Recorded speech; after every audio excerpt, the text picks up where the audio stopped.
विज्ञान अध्याय 1 हमारे परिवेश में पदार्थ के बहुविकल्पीय प्रश्न। करा किसी द्रव का वाष्पीकरण होता है क्वथनांक से कम तापमान पर। गैस का द्रव में परिवर्तन कहलाता है संघनन। संलयन वह प्रक्रिया है जिसमें ठोस द्रव में बदलता है। बर्फ पानी में तैरती है क्योंकि इसका घनत्व पानी से कम है। 5वां क्वेश्चन है 0 डिग्री सेंटीग्रेड पर बर्फ उसी तापमान पर पानी की तुलना में अधिक प्रभावी रूप से ठंडा करती है क्योंकि। इसका ए आंसर और बी दोनों होगा। पानी का घनत्व अधिकतम किस तापमान पर होता है 4 डिग्री सेंटीग्रेड। ठोस और गैस से पानी में घुलती मिलती है। उत्तर उपरोक्त सभी निम्नलिखित में से सही कथन चुनें। गर्म करने पर गैस का आयतन बढ़ता है। जैसे जैसे वायु का दाब घटता है द्रव का क्वथनांक घटता है। बी पानी 100 डिग्री सेंटीग्रेड पर उबलता है। अब पदार्थ को परिभाषित कीजिए।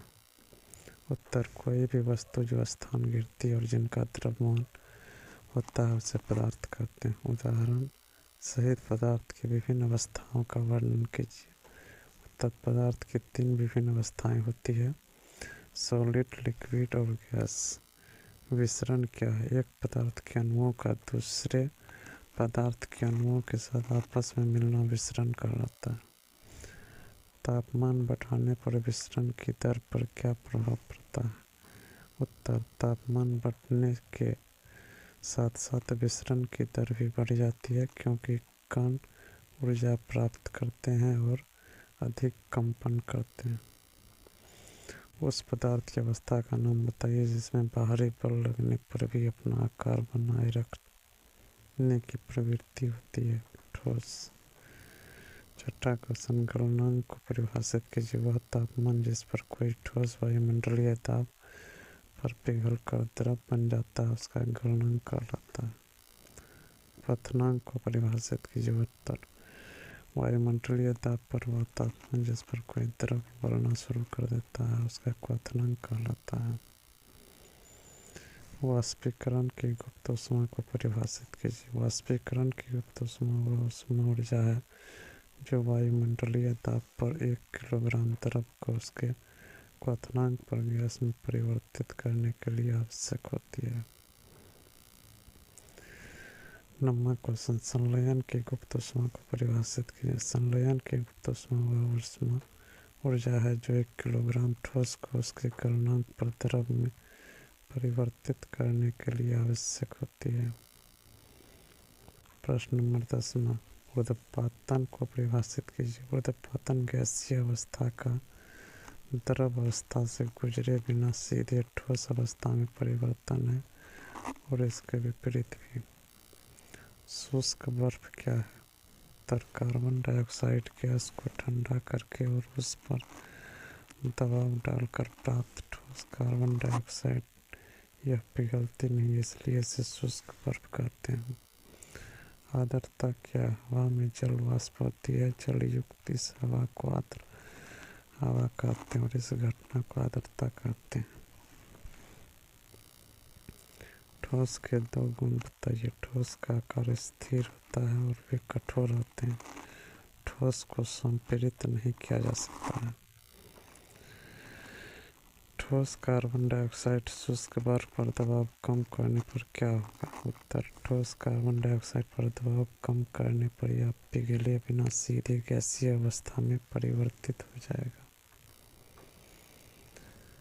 ऊर्ध्वपातन दर्शाने वाले किन्हीं 3 पदार्थ के नाम बताइए। अमोनिया क्लोराइड, कपूर और नेपथलीन की गोलियां।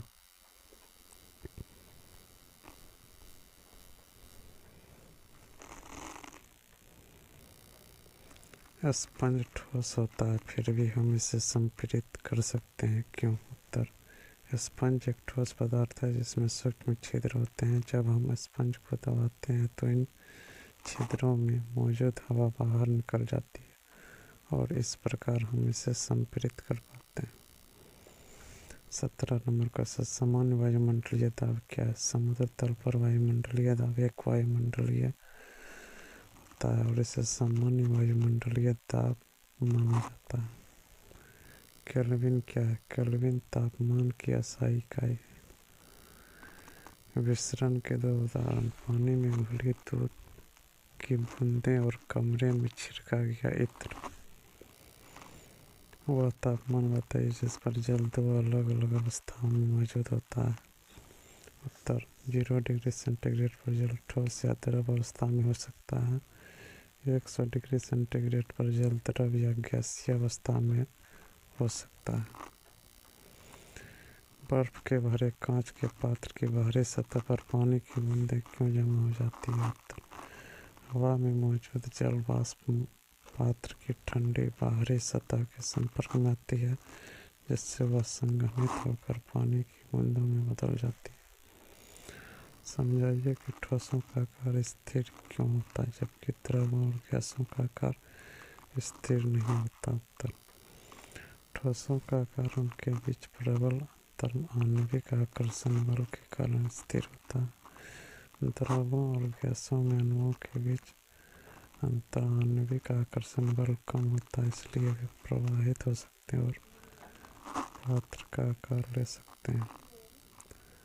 द्रवों और गैसों को संप्रेरित किया जा सकता है, लेकिन ठोसों को संप्रेरित करने कठिन क्यों? उत्तर: द्रवों और गैसों में अंतर आणविक स्थान होता है। बाहरी दबाव डालने पर अणु एक दूसरे के करीब आ जाते हैं, जिससे उनके बीच का स्थान कम हो जाता है, लेकिन ठोसों में ऐसा कोई अंतर आणविक स्थान नहीं होता है। एक गुब्बारा धूप में रखने पर कुछ समय बाद फट जाता है, क्यों? गुब्बारे में हवा भरी होती है, धूप में रखने पर गुब्बारा गर्म हो जाता है और उसके अंदर की हवा भी गर्म हो जाती है।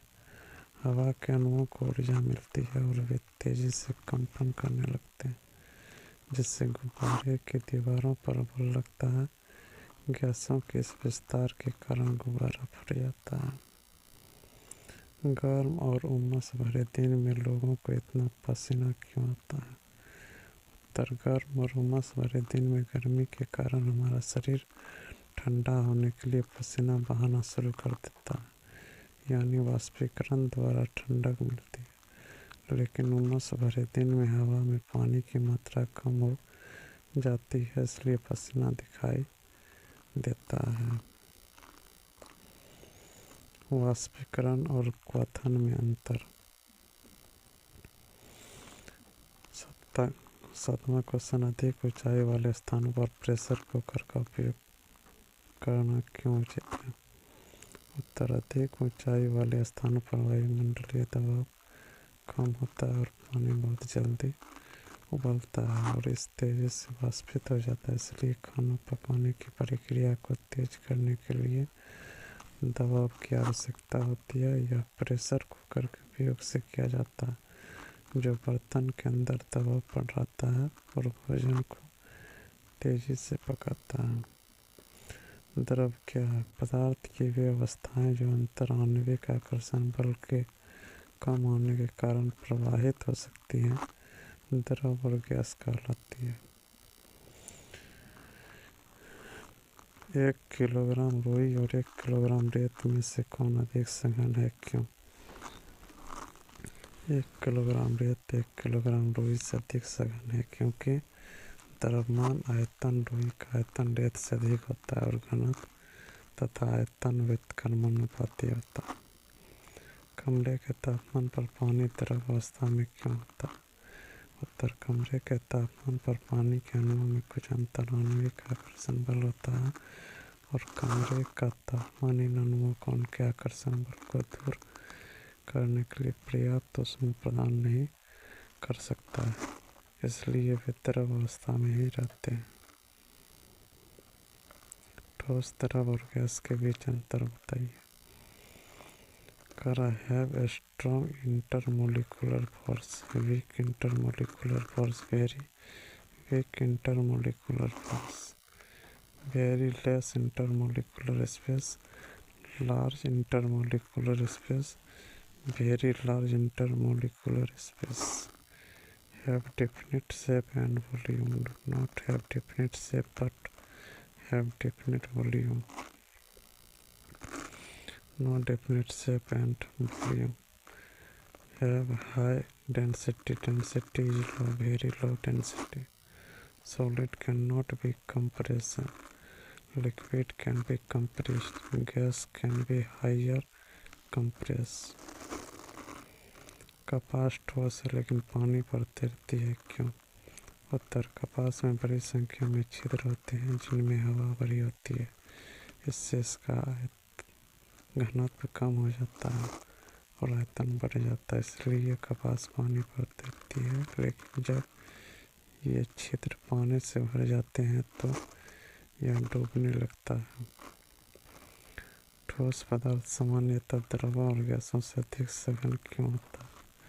उत्तर, किसी पदार्थ का घनत्व द्रव्यमान आयतन सूत्र द्वारा दिया जाता है। ठोस पदार्थ में अणु कसकर बंधे होते हैं, इसलिए बहुत कम आयतन में अधिक द्रव्यमान में केंद्रित होता है, अतः उनका घनत्व अधिक होता है। लेकिन द्रवों और गैसों में अणुओं के बीच अंतर आणविक स्थान होता है, इसलिए कम आयतन में अधिक द्रव्यमान केंद्रित नहीं होता, अतः ठोस पदार्थ का घनत्व सामान्यतः द्रवों और गैसों से अधिक होता है।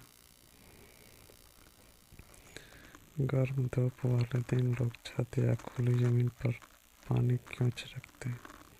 उत्तर, गर्म धूप वाले दिन छत या जमीन की सतह बहुत अधिक ऊष्मा अवशोषित करती है और गर्म रहती है। इन सतहों पर पानी छिड़कने से वाष्पीकरण की उच्च गुप्त ऊष्मा के कारण पानी सतह से बहुत अधिक ऊष्मा अवशोषित कर लेता है, जिससे गर्म सतह ठंडी हो जाती है। तेज धूप वाले दिन पेड़ के नीचे बैठने से हमें सुख क्यों मिलता है? उत्तर, पेड़ में बहुत सारी पत्तियां होती है जो लगातार वाष्पोत्सर्जन करती रहती है। वाष्पोत्सर्जन पत्तियों के छोटे छोटे छिद्रों कोशिकाएं के माध्यम से पानी का निकलना है। जब यह पानी पत्ती की सतह पर आती है तो यह वाष्पित हो जाता है, जिससे ठंडक मिलती है। इसलिए तेज धूप वाले दिन पेड़ के नीचे बैठने से हमें सुख मिलता है। वह तापमान जिस पर द्रव वाष्प में परिवर्तित होते हैं बहुत अधिक होता है। उदाहरण के लिए जल 100 डिग्री सेंटीग्रेड पर वाष्पीकृत होता है तो कमरे के तापमान या किसी अन्य तापमान पर जल का वाष्पीकृत होना कैसे संभव है? उत्तर, सतह पर मौजूद जल के अणु जो बहुत कम मात्रा में होते हैं आसपास के वातावरण से ऊर्जा प्राप्त करते हैं। इस गतिज ऊर्जा के कारण वे आपस में आकर्षण बल को तोड़ पाते हैं और इस प्रकार वाष्प अवस्था में परिवर्तित हो जाते हैं। किसी द्रव का उसके क्वथनांक से कम किसी भी तापमान पर वाष्प परिवर्तित होने की इस घटना को वाष्पीकरण कहते हैं। वाष्पीकरण को प्रभावित करने वाले कारकों के नाम बताइए। उत्तर, वाष्पीकरण की दर में वृद्धि होगी, सतह क्षेत्र में वृद्धि के साथ, तापमान में वृद्धि के साथ, आर्द्रता में कमी के साथ, हवा की गति में वृद्धि के साथ। बर्फ का गलनांक 273.16 केल्विन है। इसका क्या अर्थ है, विस्तार से समझाइए। उत्तर, बर्फ 0 डिग्री सेंटीग्रेड यानी 263 डिग्री के पर ठोस अवस्था में होती है। बर्फ के अणु कसकर बंधे होते हैं। इन अणुओं को अपने बीच के आकर्षण बल पर विजय प्राप्त करनी होती है, इसलिए वे परिवेश से ऊष्मा ग्रहण करते हैं लेकिन तापमान स्थिर रहता है, क्योंकि उनकी ऊर्जा कणों के बीच के आकर्षण बल पर विजय प्राप्त करने में उपयोग हो जाती है। कण अपनी अवस्था में होते हैं और स्वतंत्र रूप से कंपन करने लगते हैं और एक ऐसी अवस्था आती है जब ठोस बर्फ पिघलकर उसी तापमान यानी 273 के परदर्म अवस्था में परिवर्तित हो जाता है। गैसों का उच्च संपीड्यता गुण हमारे लिए कैसे उपयोगी है? गैसों में उच्च संपीड्यता होती है। इस गुण का उपयोग निम्नलिखित स्थितियों में किया जाता है। एलपीजी द्रवीकृत पेट्रोलियम गैस एक ईंधन है जो पेट्रोलियम गैस से बना होता है। इस पेट्रोलियम गैस को संपीड़ित करने पर यह द्रव रूप धारण कर लेती है। अस्पतालों में ऑक्सीजन सिलेंडरों में संपीड़ित गैस भरी होती है। सीएनजी संपीड़न प्राकृतिक गैस एक प्राकृतिक गैस मीथेन है जिसे संपीड़ित करके वाहन और घरों में ईंधन के रूप में उपयोग किया जाता है। प्रश्न है, एक उदाहरण की सहायता से समझाइए कि जल में गैसों का विसरण कैसे आवश्यक है। उत्तर, वायुमंडल से गैस विसरित होकर जल में घुल जाता है। ऑक्सीजन और कार्बन डाइऑक्साइड जैसी गैस जल में विस्तृत होकर जलीय जीवों और पौधों के जीवन के लिए आवश्यक है। जीव अपने जीवन के लिए जल में घुली हुई ऑक्सीजन का श्वसन करते हैं और पौधे प्रकाश संश्लेषण के लिए जल में घुली हुई कार्बन डाइऑक्साइड का उपयोग करते हैं।